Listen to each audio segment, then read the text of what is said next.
Unshelling Medicine Podcast. Healthcare in the language we understand.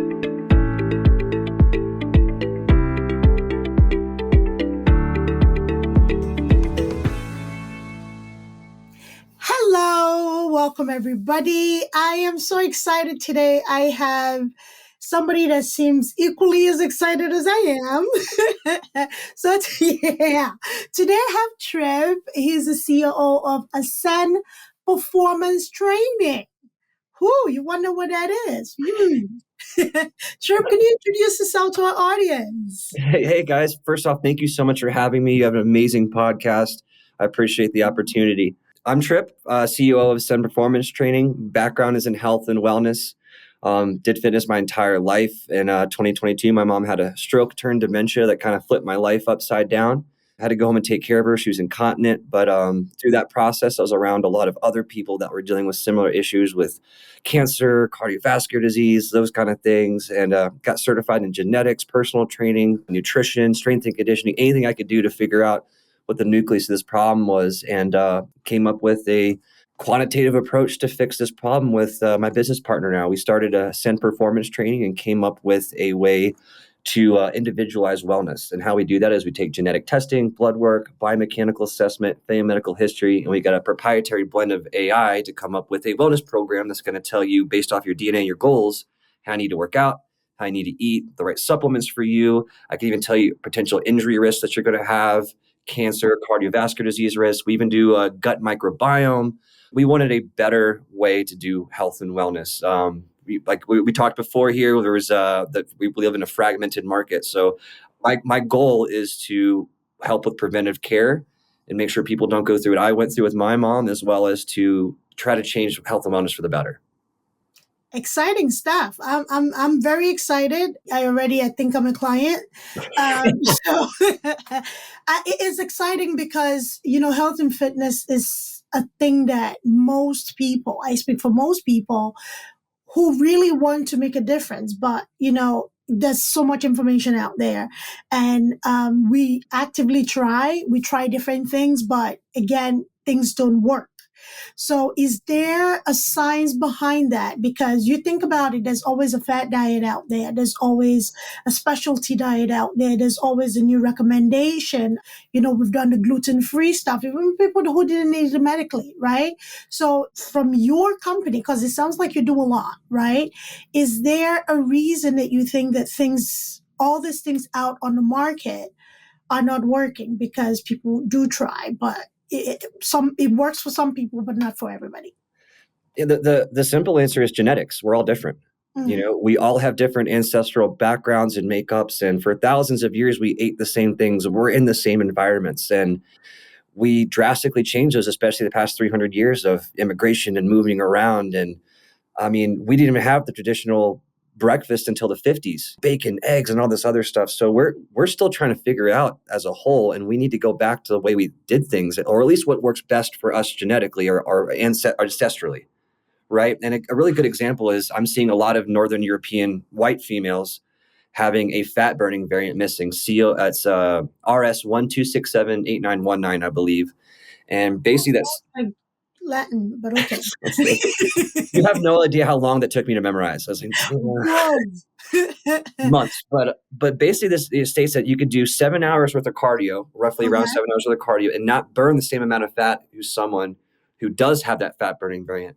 Now, what does this mean for that person who used to live in Northern Europe? Is they needed that fat to survive those cold winters, right? That's in their DNA, that they're a little more husky, right?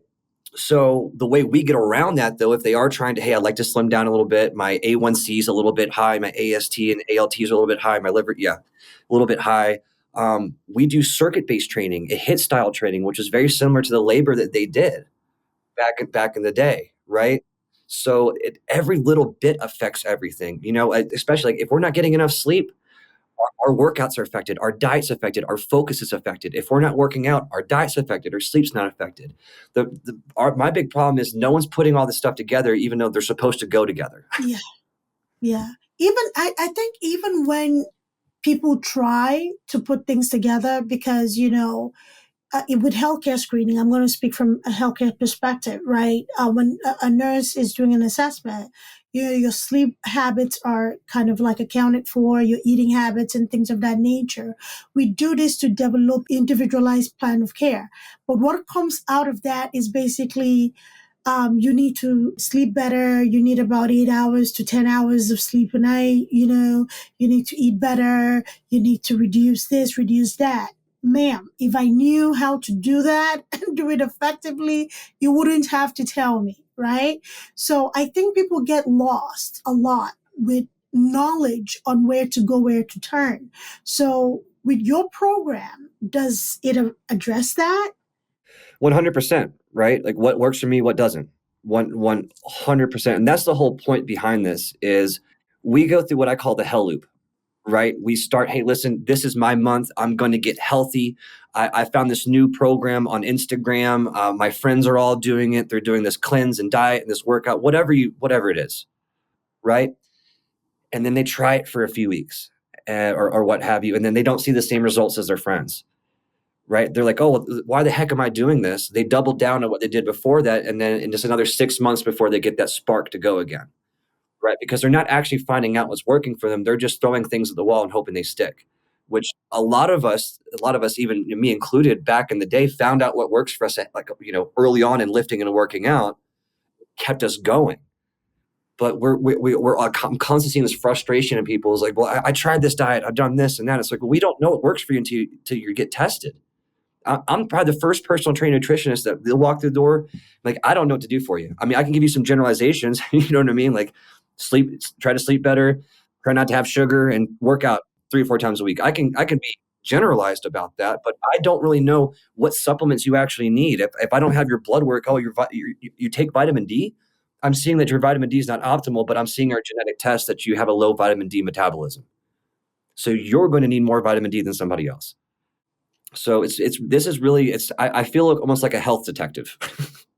It is. It really is. Because we live in a society, unfortunately, that we compare ourselves to others, right? Yes. That is why, we feel like what worked for A and B should be working for C and D too. And that is not the way things work, right? Because genetically, we're very different. Okay. We had this conversation shortly before we got on here.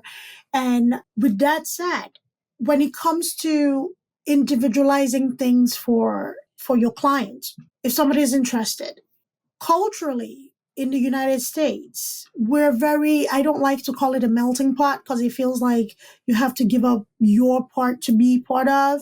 I like to consider us a really nice juicy pot of gumbo, right? Yeah. The rice is still rice. Kind of hungry now. The room is doing its thing, right? So being that we're very different, we're not a monolith, we're very different. When we talk about culture, DNA, all of that makeup.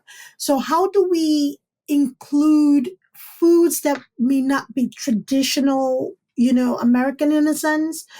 Because I know that's where I struggle. I have to be honest with you. I struggle. I can have, a meal plan, a food plan that details eating this, salads, that. But when traditional Nigerian food happen, like jollof rice or a nice, fufu and soup, I lose my mind. And I feel like that's when I fall off the wagon. So is there anything to include cultures with the food plan? Different cultures, I should say. I love that you said that because I think this is an opportunity for us to celebrate those cultures, right? I think it's a huge opportunity that we are completely just wasting. Right. And I've had a lot of white women come do this, and that's why I keep on referencing white women for this. But my majority of people that come in is middle-aged white women. Right. And they get their DNA test back, and most of their top proteins is liver. Right. So that's a culture shock to them. Complete culture shock. They're like, what, liver? Oh, disgusting. It's like, well, liver's got a lot of vitamin A. It's got a lot of good nutrients in it. So I personally believe that we use this opportunity to celebrate those cultures. And number two is I truly feel like why your body loves those foods so much is because those are the nutrients that your body most needs. Right? It's like that's what you grew up in Nigeria. Yes, and familiarity. Yeah, I'm familiar with those foods, and they're comforting. Not just savoring the food, but the nutrients that come out of it as well are very important to us, right? I mean, again, I'm going right back to white people, but vitamin D deficiency is so big in white people. It's ridiculous. But a lot of the foods I'm seeing in these DNA tests have a lot of vitamin D, right? They had to have that vitamin D when they moved to Northern Europe when we migrated. So to answer your question, this opportunity for us to celebrate that, as well as, try to get better foods that fit our genetic profile. Some of us don't fit with rice. Some of us don't fit with potatoes. It all depends. And I think we're all beautifully unique in that aspect. And we're missing an opportunity to celebrate it. I love it. So for the general listener, right, if somebody were to be interested, so could you break down your plan, the sequence of things? So how do we start? What is the middle part? What's the end part? In all of this, is there support? Because again, in starting anything new, there's some degree of hand holding required, right? So I absolutely love that part as a teacher is where I flourish. So can you walk us through what your program entails? Yeah, 100%. So let's say you're interested in working with me. First step would be reaching out and set up a free consult with me. For a lot of this stuff, it goes over people's heads unless I can actually show them, hey, this is what the genetic test looks like. These are the expectations of it. This is what our comprehensive wellness profile looks like once all of this is done. Go through that consult. Let's say hey, Tripp, I want to do this. Great. We take the payment. We immediately send for your genetic test. We work with a company called Gene Planet. They do all the DNA sequencing and analysis for us. One of the big reasons we do that is because of privacy policy issues. 23andMe and Ancestry.com just sold a bunch of genetic information to overseas. So for me, they can clone a kidney off of you if they wanted to. So it's 21st century slavery, in my opinion. Topic for a different day. Yeah, the company's absolutely amazing, as well as they do something called whole genome sequencing. So we only know about 4% of the whole human genome right now, and we can do a lot with that 4%. But what this company will do is, let's say the Mayo Clinic finds out, and I'm just kind of going on top of my head here, your propensity to have a long middle finger. I don't know, Right. what have you, right? They automatically update your profile once that's found out and done a third-party test with humans. Okay. So they'll automatically update that. So you're constantly getting new information to update your profile. And again, they all affect each other, what have you. So that's why you use them. But you get your genetic test sent in the mail, whether you're working with, if you're in Denver, I can get it sent to the gym. But typically I'm working with people out of the state, get sent to your house. During that same time, while I'm buying the test, I send you something called a pre-genetic program. Okay. Right. So I don't want to lose that motivation. And I, like you said, like accountability, making sure people stay motivated, because motivation is utterly useless unless it turns into discipline. Absolutely. Right. So I give you a pre-genetic program that's going to go over a perfect 33% split for workouts. And what I mean is 33% endurance, 33% strength, 33% power. When you get your test back, that's going to look a lot different. Right. Look a lot different. But it's going to break those things down like that, teach you a little bit how warm-ups are. I also go into breakdown about food. What is food, right? What is a protein? What is a carb? What is a fat? And how do they all work? It also has a schedule on there too to try to get you on a good eating schedule. And we also go about sleep and some recommended supplements that might help ahead of time. So this is a program that we're going to work on together until your genetic test comes in. It takes about 6 weeks. So we have 2 meetings in that month where we go over your food journal, your workout journal, and your sleep journal. And I put all that information, I'm collecting all this information as we're going along. And then once you get your genetic test back, we have another consult. I go over your genetic test and let you know how the program is going to work. Hey, listen, this is what the comprehensive profile is. These are expectations here. You have to work out this many times, what have you. And then I send you your comprehensive wellness profile. At that point, it's up to the client if they'd like to continue working with me virtually. It's highly recommended because of the accountability factor. There's a lot of different lifestyle changes, but we're also working on a new referral program with other personal trainers, nutritionists, and other wellness professionals around the United States where, hey, you send us clients to do a comprehensive wellness profile. We'll send you personal training clients because we want that hands-on approach. Right. So everybody can kind of eat with that. But it takes about 6 weeks. That's about start to finish for the comprehensive wellness profile. Now, the actual implementation of you working out with us, that could take up to 6 months to a year. But that just depends on how much you want to work with us after the test. Okay. Great. So basically the food stuff happens first, and then the workout is added. That's what it's sounding like. Once your profile is identified and, we can kind of like plug in the missing pieces or the pieces where they belong, then, we work on food habits and then, add the activity. Or is it done in tandem? For me, it's about a slow ramp up. Right. Right. Very slow ramp up. So what this pre-genetic program is, you got about a month to prep for this. Right. Hey, we're going to start on a food journal. We're going to start on a workout journal. We're going to start on a sleep journal, and we're going to learn how to do those things together. So once you do have this program, you're going to hit the ground running with it. So for that month, it's more of like a prep. I'm teaching the basic stuff. This is how you contract your arm. This is the right portion size for food. And any other issues that you might be having, that's a generalized approach. Like same kind of thing. If someone didn't want to do the genetic test, I'd be like, hey, this is a very generalized program. It's based off of your goals, but it's generalized. So we try to get, put people's feet in the water first a little bit before we jump into something as heavy as what we have. All right. So talking about sleep, that is an area that I struggle with because of the work that I do, right? Sometimes I travel for work. By traveling, I mean driving long distances and things of that nature. Sleep is something that I can't remember, unless I force myself, I can't remember consistently getting 8 hours plus a night, right? So if I'm willing to do this program, however, I do know due to my career demands, I may not be able to meet the sleep requirement that my DNA testing reflects or requires me to meet. Then should I even continue it, or should I just, basically accept things the way they are? That's a really good question, right? Like even if I do get this test back, is there anything I do about it? Right. Well, for me, when I got my genetic test back, right. I was born in a blue collar family where you were up at 5 o'clock in the morning. You're up at 5 o'clock in the morning. Doesn't matter what's going on. Right. So that was instilled in me for a long time. But when I got my genetic test back, about 8 years ago, I found out that I'm a night owl bias. Right. So I work better at night. I really do. Like I'm way better at doing things at night. But I have an epigenetical or environmental factor that gets me up at 5 because of where I was raised. And epigenetics are just environmental factors for those who are listening that, you're in a smoky bar, the likelihood of, lung cancer goes up. That's an epigenetical factor. So with that, we could get your genetic test back and be like, hey, you work early mornings, you're a night owl bias.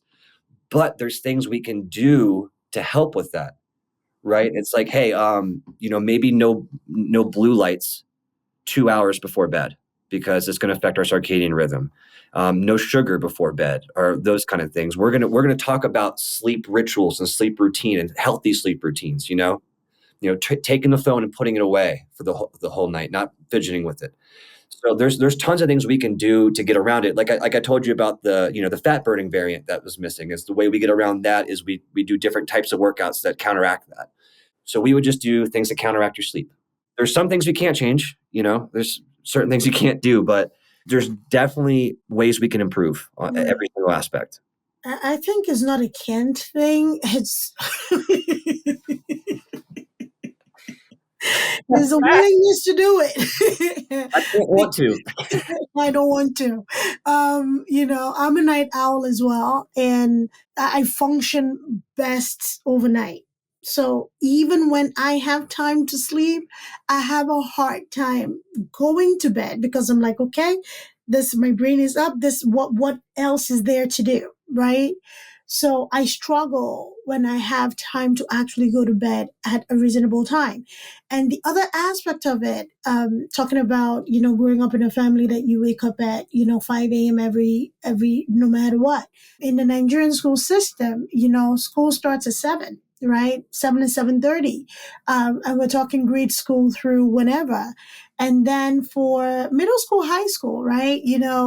Going to a boarding house is tradition, right? Going away from your family and living away from your family is kind of like very common, very traditional. And in the boarding house, you wake up at what? 5:30, 5 a.m. Go for morning jog. You have to get yourself ready and stuff like that. And that has actually also conditioned me. Mm-hmm. So it's a struggle. So I rise with the sun, but I also am a night owl. It's rough, isn't it? Yeah. So the only time I'm like out is because if my body's just tired and like, okay, we're not doing this today. Mm-mm. Let it up, like, sleep. So with making lifestyle changes like that, because I know it's difficult. This is why I am empathetic to my patients who need to make these changes, right? So if I'm struggling to make lifestyle change, I know you mentioned the virtual meetings. Is there anything in addition to support me, right? Maybe text check-in, a call, or whatever. In addition to that, if I, as a client, I know where I struggle. So would it just be the traditional setup, or are there additional things to keep me accountable? 100%. So we've got a great community here, and we're working right now on starting not just like a social media page for people that are on these programs, Right. but also working on really tailoring the podcast that I have for these clients, tailoring our blog for these clients. I'm also an author too, so I try to write books for my clients. Speaking of that, I had one here somewhere, but speaking of being a detective, I put a magnifying glass on a book. But yeah, I'm trying my best to give every source, any kind of resource I have. And that podcast is so big for us because I'm talking to doctors and people like you and other people that can be resources. Like I said, with the referral program, us connecting with other personal trainers in the area, other nutritionists in the area that can support us with people that aren't with us in person. The virtual training works for some people. I'm not a fan of doing it, at least with the workouts. I think it's kind of odd, but I think that at least the check-ins for, hey, let's talk about nutrition, let's talk about your sleep, let's talk about your workouts is crucial to getting a plan going and being accountable. Other ways that we again can is like that referral program is trying to connect you with other professionals that are in the area. That hands-on approach for us is so important because you just lose so much through virtual. I can't hold your back up the way you're supposed to do a squat. Hey, their knees aren't supposed to go forward here. I can tell you that, but it doesn't work. So hopefully here in the next few months, we're going to have a really good support system of people all across the United States that can help us implement these programs to people in person. Okay. So when it comes to the AI feature, where do you use that? Because I have some workout apps. When I use them, they worked. To be honest with you, when I use them, they worked. I haven't used them in a few months, and I'm very fluffy right now, so preparing for the winter. So anyway, when I actually use them, they work, right? So what I use them for, or what the apps are designed to do, is to correct your form, right? It does a scan and it corrects your form, but it doesn't correct your form with every workout. So what does your AI feature do? So for us, the AI is just for data aggregation. Okay. We have so much data going in that we have to use it to separate things and put this piece together. But for us, that's where the movement screening comes in, right? Okay. The movement, like understanding how we move. My business partner, Brett, he's a movement specialist and recovery specialist, and he does the biomechanical assessments, is understanding how our bodies work differently with our skeletal systems and muscular systems, right? Again, we're all different. Just because our DNA says one thing doesn't mean our body's doing something else. So for example, is if I'm finding out my gait analysis is bad, my knee's bad, those kind of things, I get that report back from Brett. I'm looking at your genetic test and I'm looking through your injury risk and prevention, and I'm finding your DNA COL-A15 is bad, which means those are directly correlated with like ACL ruptures, Achilles ruptures, tendinopathy, shoulder separations. So what we can do is we can come up with a prehab program and teach you how to, hey, this is a high risk for you, teach you how to contract the muscle the right way and how to do the workout the right way, so you don't have to have an injury down the road. So a prehab program instead of a rehab program. So the AI is not really big for the movement portion of it, but the movement screening, understanding how our ligaments and tendons work genetically are. That's impressive.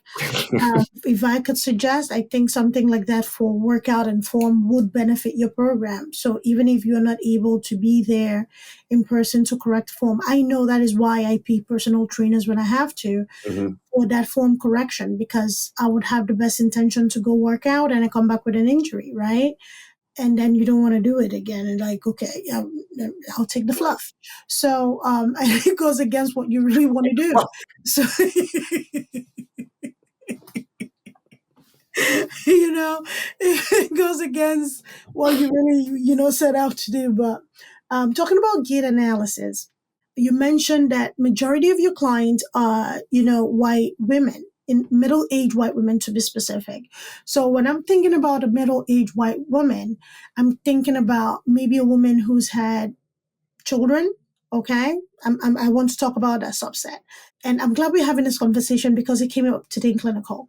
So the hormones relaxant during pregnancy does what it's supposed to do. It relaxes, right?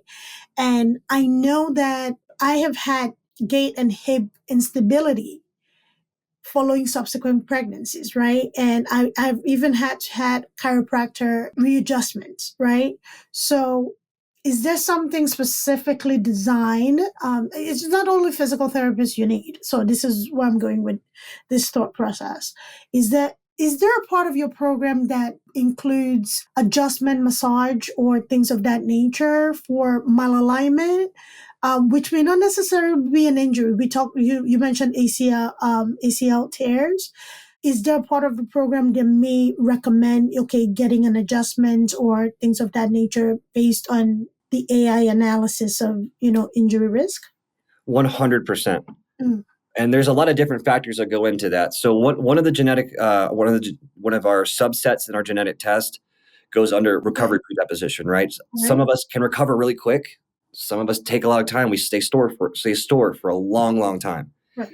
And that directly correlates with different injury risk and prevention. Again, these are all working together in conjunction or against each other, right? So that's definitely a factor into that about how we recover, how our ligaments work differently. If I'm seeing a ton of different ligament and tendon issues in you, something like you're talking about with gait issues, we can go ahead of time during pregnancy, and let's go ahead and again take that weakness and turn it into a strength. If we already know we're going to have weakness, let's do a lot of pelvic floor motions. Let's do some glute bridges. Let's make sure your hips are staying loose with great stretches, lower body work. I mean, I had a client 2 years ago she worked with me until she was about 9 months pregnant. Till about 9 months pregnant, she was still doing squats, still doing deadlifts, still doing all this stuff. And she didn't have any issues after her pregnancy. As soon as she's pregnant, she was good to go and got right back into training really quick. So with our program, we can totally understand your potential risk and go ahead and come up with a program that's going to go ahead and at least alleviate some of those issues from happening down the road. I can't prevent everything. Right. You know what I mean? If a bust hits you, you still tear your ACL. It's nothing I can do about it genetically. Yeah. But there are a ton of different things that we can do based off of the information that I have to prevent certain things from happening. What you may not know, those squats and those deadlifts, you do know this. What am I talking about? So those squats and those deadlifts are crucial for that pelvic floor strengthening. When everything else is wobbly, it helps to reinforce it. Or it also helps with the process of labor and delivery. So I'm not surprised at all that, she had a quick recovery and got back into it because she did the work during pregnancy. And most of us don't think, I speak for myself and whoever else may agree, most of us don't think like strenuous exercises, I will call them, are necessary. We may know the benefit of exercising during pregnancy, but the farthest we would go with exercising during pregnancy is walking, right? But squats have been known to really help with the pelvic floor stability and also abdominals, right? So when your core is strong, everything else is holding up nice and tight. So thank you for sharing that. And, for anybody who's pregnant, was thinking about being pregnant in the future, those squats will save your life. So even if you cannot do a full squat, start practicing wall sits, from time to time. Help that pelvic floor stabilize. I wish I knew now what I needed to know then. But here we are. We're learning, right? We're learning. That's so incredible. So do you have a cutoff age, like the youngest you are willing to work with or the oldest you're willing to work with? Because granted, you did mention your current client demographic, but we also understand that with age comes different needs, right? So do you have like a cutoff for oldest or cutoff for youngest client? There's no cutoffs. With the genetic test, like you got to be able to spit into a tube. So old enough to spit into a tube.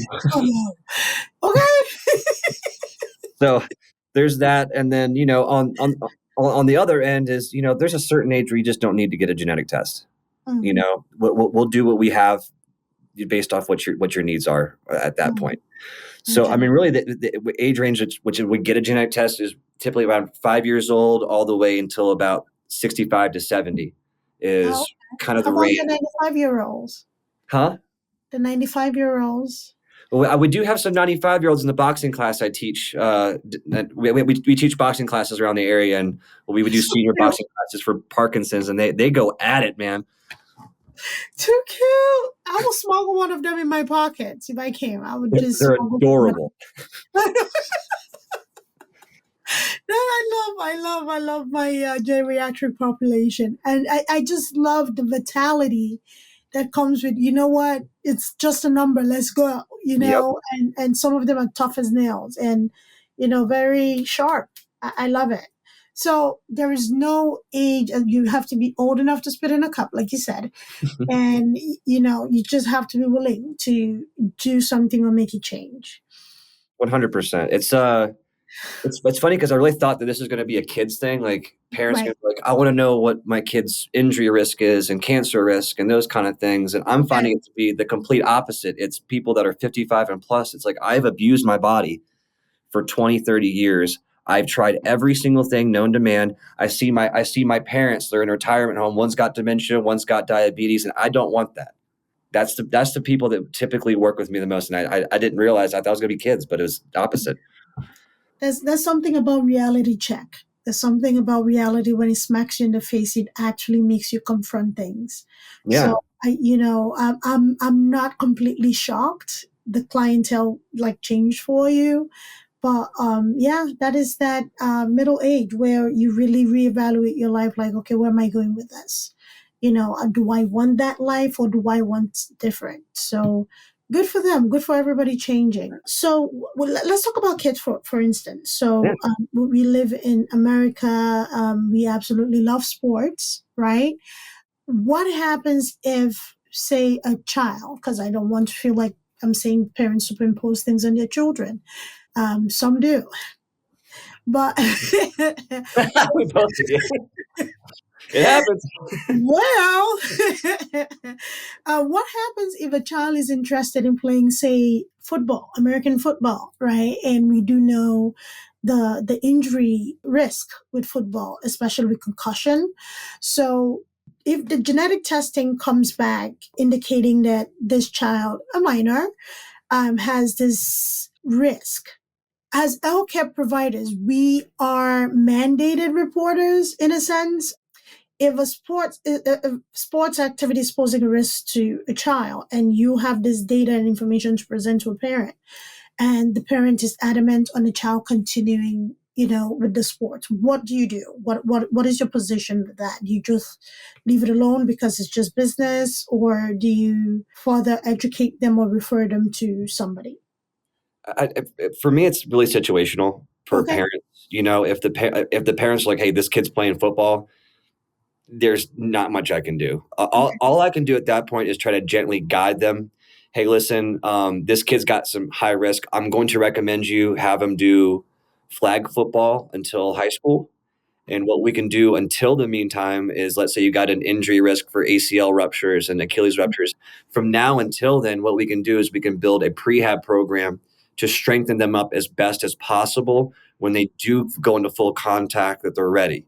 So, but on the other end, if they're like, hey, my kid's got all these risks, I don't know if I want them playing football or lacrosse or something else that's, kind of violent, is we're able to tell like, hey, your endurance predisposition is really great. Maybe swimming would be a good activity for you, cross country running. Hey, you've got a really great power predisposition.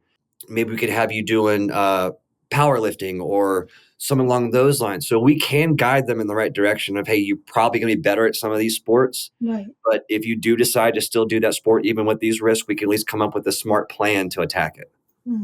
Great. I love it. So I know we talked about pelvic instability.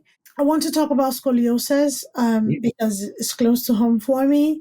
So what if adult or child who's willing to make changes and work out, and they have structural abnormalities like scoliosis, right? Do you design workouts to fit that medical need or that structural need? It could be somebody that is, wheelchair dependent, right? Because I want everybody to know they're included. I want everybody to feel like they can come to you and get help, right? So is that something that you would customize something for an individual like that? 100%. Everything that I'm going to do in here is at least semi customized. It doesn't matter if you're buying a genetic test or not. For me, I'm going to make sure whatever you have going on is going to be taken care of. Okay. And those kind of things, like let's say take scoliosis, for example. Let's say a client comes in with scoliosis. That's when I pick up my phone and I start calling my network of other professionals. And what I mean is I'm calling my chiropractor. We have a massage therapist in here. I'm talking to all three of them, and you're like, hey, listen, I've got a client that's got an extreme case of scoliosis. These are things I'm doing in the gym with them. I want them to see you guys X and Y day. And these are the kind of things I want you to do with them so we can work together on it. Because just going to chiropractor, it's fine. Just going to massage therapist is fine. But all these things need to work in conjunction together to produce results. And let's just say each of those are 5%, right? 5% is going to a personal trainer, 5% is going to a massage therapist, 5% is going to a chiropractor. If you're still doing one of those three things, you're still getting 5%, right? You're still getting something out of it. But that when you put all those together, that 15% really turns into like 50% because they're working together in conjunction. Right. So yeah, I know it's a very long way to answer your question. No. The longer the better, because again, people like details. People love to hear details. People don't love short answers, close-ended answers. They want answers that they can find their questions in. Does that make sense? I think it does. 100%. You answered just perfectly. So it is important that whoever is listening, this is a program that is inclusive of everybody, irrespective of your ability. So it's a matter of being screened and tailored to your need, right? So I'm asking what I think the general consumer would ask out of curiosity. So Tripp, so about me, right? So healthcare providers or healthcare workers were known to be difficult clients and patients, especially when it has to do with our health. We're worried about everybody else, right? But when it comes to our turn to actually make decisive change, some of us, we're eager to make the change. Sometimes it's not sustained. Some of us are kind of like, listen to what I say, don't pay attention to my action, right? It is irrelevant, right? So how would you support a client who quote unquote fell off, okay? Or who is like, listen, bud, I really want to do this, but right now the world needs me and I feel like I have to be, Captain America. So. Well, for me, I have a lot of those people that is hard, right? And they fall off the wagon. They do these certain things. For me, when I'm talking to a client, I try to give them my real world experience and what's happened to me. When I took care of my mom, I ran myself into the ground, right? I was 150 pounds. I was in the hospital because I was malnourished. I was trying to take care of everybody else but myself, right? That's what we do as caregivers is we care about all these other things. Hey, you got to get your bedpan changed. We've got to get your medicine on time. We got to get you a PT, and we get wrapped up in this. And I guarantee, as you guys too, is that 12-hour shift can go by real quick if it gets busy. It's still just as tiring, but it can go by real quick if it's. You don't have time to use the bathroom. That's how quick it goes. Exactly. So I try to tell them my story of like, hey, I wound up in the hospital and I was responsible for other people. So the first things first, if you truly do want to take care of other people, if you want to be good at your job, you got to take care of yourself, right? And secondly, you can't be a hypocrite if you're telling people, hey, you got to eat right, you got to sleep right. If you're not doing that at home, those words have no meaning. right? Every time we speak that, our words lose value, right? So our words lose value, and then next thing you know, we're talking down on ourselves, like, oh, I should have gone to the gym today. I'm such a piece of, you know what? Oh, I had that piece of candy, and now we're getting into this negative stream of thinking, and then you're just in that hell loop over and over and over again. So for me, it's trying to get people to realize that they can't take care of themselves unless they truly take care of themselves. That's very important. That's very important. Sometimes you lose sight of what is really important, which is self-care, right? You want to be a superhero for everybody, but if you don't save yourself first, you're no good to the people around you. That's why, on the plane, they tell you put on your mask first before you worry about, somebody else. Some of us struggle with that because we feel like, somebody's missing out, but take care of yourself first. Yeah, thank you for saying that. So, everybody who's a caretaker, please listen to this. Yeah, be the world for everybody else, but also look out for yourself as well. This was very enlightening. I really like this conversation. I know what my problem is. I absolutely know what my problem is. And I'm working on it. It is not, it's food related because I do this, it's not intermittent fasting, but when I'm in the zone, I go longer without food. So when I finally eat, my body's been in starvation, so it just grabs hold of anything, and my sleep is super not the best. So I know where I have to change. I have to actively change, and this was a wake-up call for me. So I appreciate us having this conversation. You were very nice about it. There's no finger wagging, so I appreciate it. we get enough of that all day. We don't need we know what the right answer is. Just sometimes we just need our eyes to be opened a little bit, because what I'm doing is not like astronomically different than everybody else. It's just a perspective. No. It is. It is. It kind of is. I don't want you to play that down, Tripp. It kind of is, because very few programs take DNA into account, right? And that is the very basic level of our functioning, right? The foundation of it all, right? You and I talked about it before we got on this call. Even with clinical trial, this is why working in that space is very rewarding for me, in collaborating with people in that space and understanding that, you know what, it is important to take DNA into account, but not a monolith. If this trial was not done for everybody or with everybody included, the therapy or the use in the general population may not be as effective, right? That's how we end up with polypharmacy. So the same way with fitness, we talked about this again, just because it worked for this demographic of people and, that there was great success does not mean it's for everybody. Right? Not everybody can benefit from it. Not everybody will benefit from it. So understanding that people have needs and people have different DNA makeup is a game changer, right?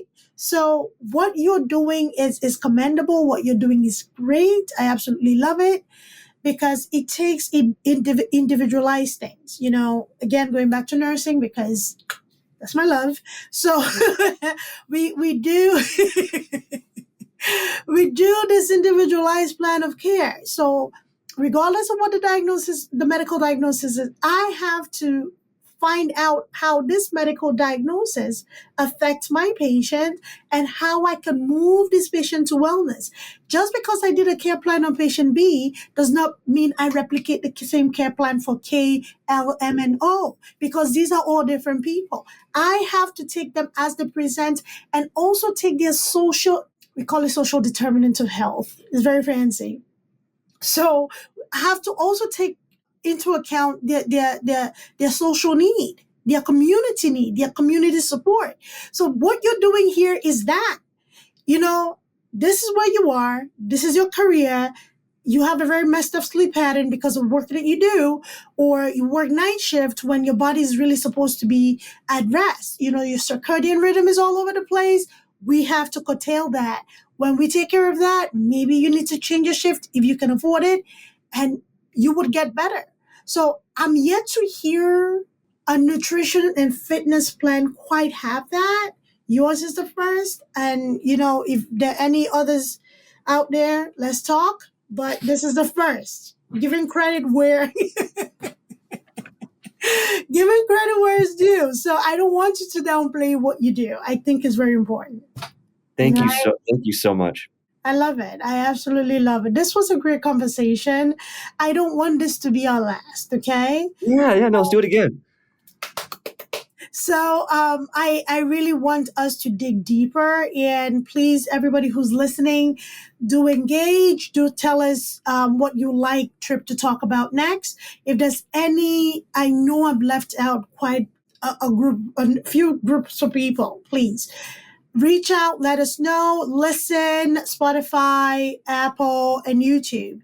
Please listen, comment, let us know what you like us to talk about next. Tripp is here.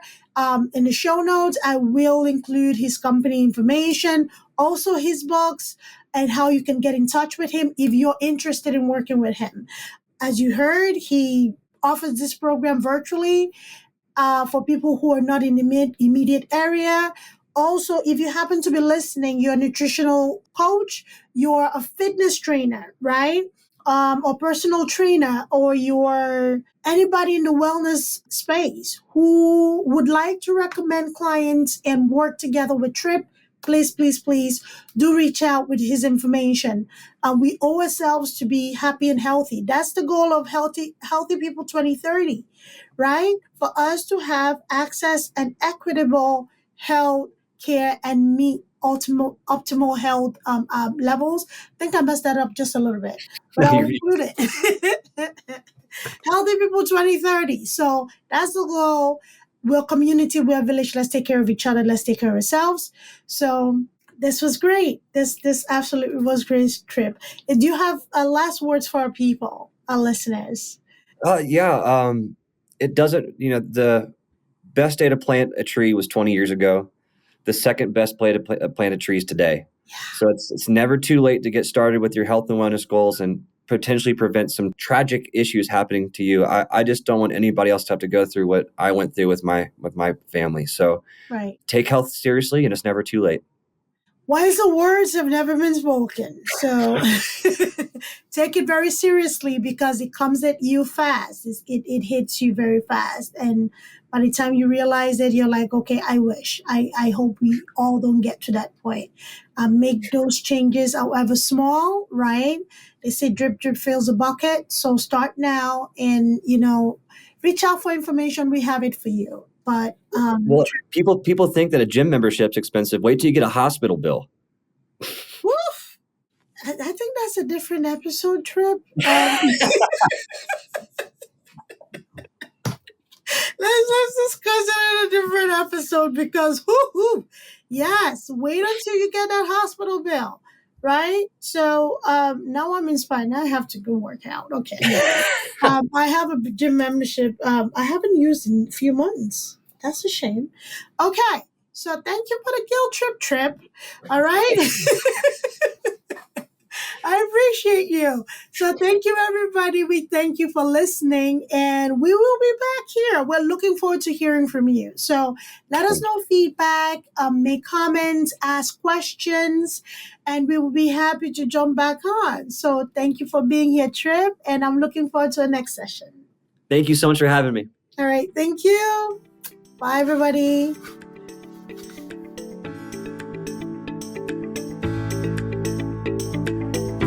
Thanks for tuning in to Unshilling Medicine Podcast. If you want to stay up to date with the latest episodes, make sure to hit that subscribe button on your favorite podcast platform. If you enjoyed today's episode, please take a moment to leave us a review. Follow us on social media at Altruistic Scribe on Instagram, TikTok, Facebook, YouTube, and LinkedIn. We share additional tips, updates, and health-related content that you won't want to miss. Have any questions or topics you'd like us to cover in future episodes? Reach out to us at altruisticscribeco.com. We're always eager to hear from our listeners and tackle the health topics that matter most to you. Until next time, stay healthy and take care.